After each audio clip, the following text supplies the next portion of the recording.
Gallup and Stand Together's new Power of Purpose study finds that when people feel strong purpose at work, 50% of them are engaged. When purpose is low, that drops to 9%, with only 31% of U.S. workforce engaged overall. Purposeful workers are also far less likely to feel burned out or be job hunting. Yet, leaders massively underweight it.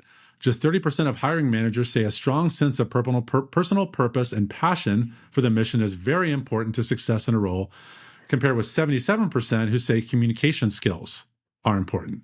At the same time, 45% of workers say they're mainly working for pay and benefits, and only 10% feel their current job has a purpose they truly believe in, even though more say that's where they want more in an ideal job. So you've got this gap. Purpose clearly moves the needle on engagement, burnout, and retention, but it's treated like the soft extra instead of a design principle for jobs, conversation, and recognition.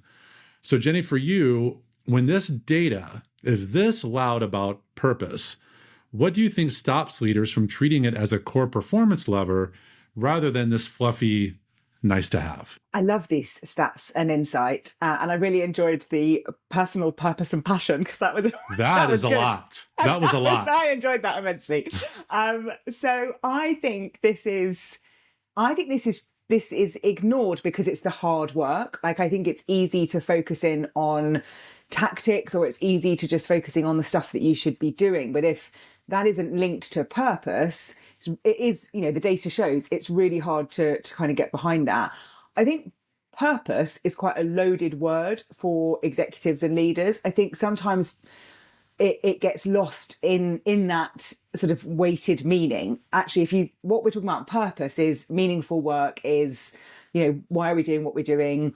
What's that reason behind it? But I think the word purpose sometimes makes people feel like you can't have a purpose if you're a for-profit organization that isn't doing all of this work to improve society. So I think purpose as a word can stop people. I also think it's the hard work that leaders need to do that they push to the bottom, because they don't feel that they need it. I think they feel like there's still this view of, I'm just going to tell people what to do and they're just going to do it. And I don't think they believe some of this data, if I'm honest. I think that's probably what's behind it.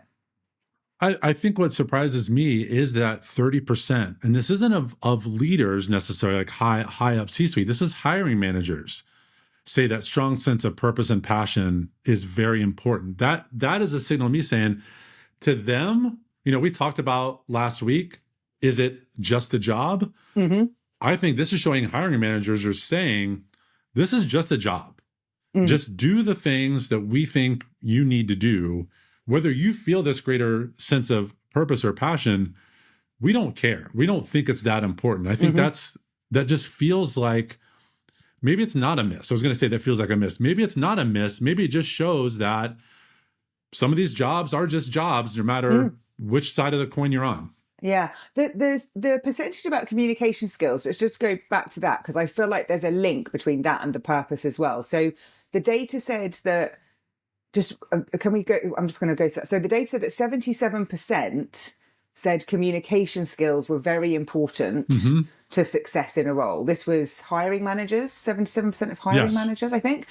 Yeah. And so for me, there is a correlation between purpose and communication skills, which is probably entirely unfounded. But I feel that if you can articulate that purpose and you can communicate that message, that is, 100% of the issue. So is it that is it that there's no purpose, or is it that there's poor communication about the purpose that's the issue? And I've got a question about that, I think.